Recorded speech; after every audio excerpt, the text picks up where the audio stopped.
It's time for the Personal Finance Corner. As promised, we're going to discuss today the impact of the credit policy on the mutual fund space.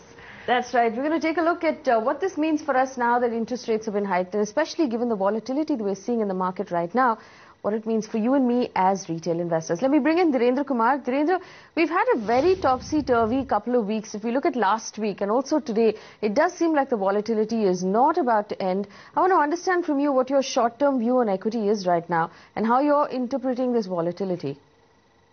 Actually, short-term views don't matter for the kind of views we intend to take, or the kind of view which is useful for individual investor. Looking at it summarily, the message which is coming from RBI, the kind of steps being taken, looks like our economy is not in great shape, and my belief that companies earning drive markets in a sustainable way, that is unlikely to happen.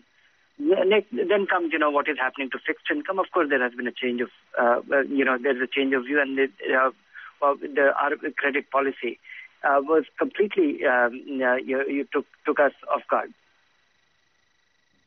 Well, Dhirendra, now that we've seen increased repo rates, it will put pressure on our liquid funds one more time. Do you expect a lot of investors now to focus on FMPs? Is FMP the way to go for debt fund investors? So after 15 July, what happened on 15 July, from that point, I think investors, fixed income investors in India who have been little venturesome, if you wanted to take little risk, you could have, gone into, if you had money for a few weeks, you could actually invest in a fund which was suited for a few months. But that thing has changed completely, and this new dimension which has come into the framework of fixed income investing, that foreign investors whose role was virtually unknown in this arena, they have started making a huge impact. And the kind of volatility that we see in fixed income is unprecedented, never seen before.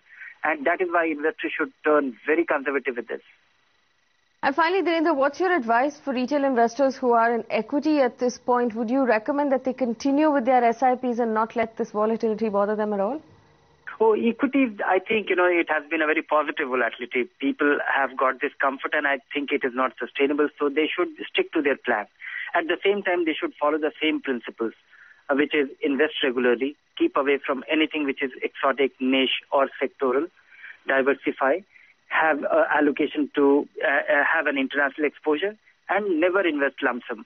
And about fixed income, turn little conservative. If you are investing for a few weeks, be in a liquid fund. If you are investing for a few months, be in an ultra short-term fund.